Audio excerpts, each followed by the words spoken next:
రాజకీయ కుట్రలో భాగంగానే డీలిమిటేషన్ అంశాన్ని తెరపైకి తెచ్చారని బీజేపీ నేత పొంగులేటి సుధాకర్ రెడ్డి అన్నారు.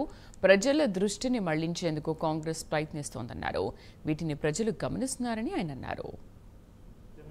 ఈ మొత్తం ఇష్యూస్ ని డైవర్ట్ చేయడం కొరకు ప్రజల దృష్టి మరల్చడం కొరకు ఒక సున్నితమైనటువంటి అంశాలను తీసుకొని తమిళనాడులో 2026లో జరిగే అసెంబ్లీ ఎన్నికల దృష్టిలో పెట్టుకొని ఇక ప్రజల్లో పలచనైపోతున్నాం. ద్రవిడియన్ మోడల్ పరిపాలన ఎక్కడ వారు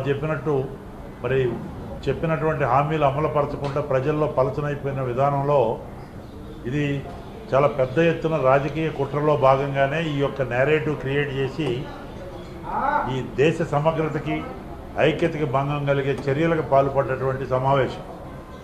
కాబట్టి దానికి కొనసాగింపుగా ఏదో మేము తెలంగాణలో కూడా బహిరంగ సభ పెడతాం, డీలిమిటేషన్ ఏదో జరిగిపోతుంది, ఆకాశం కింద పడిపోతుంది, మాకు నష్టం జరుగుతుందని మరి ఇక్కడ తెలంగాణకు సంబంధించినటువంటి కాంగ్రెస్ నాయకత్వం ప్రభుత్వం కూడా మాట్లాడటం, ఇవన్నీ కూడా ఒక ఎమోషనల్ ఇష్యూస్ క్రియేట్ చేసి ప్రజల దృష్టిని మరల్చే కుట్రలో భాగమే, రాజకీయ కుట్రలో భాగమే ఈ క్రీడ అని చెప్పి సందర్భంగా తెలియజేస్తాం.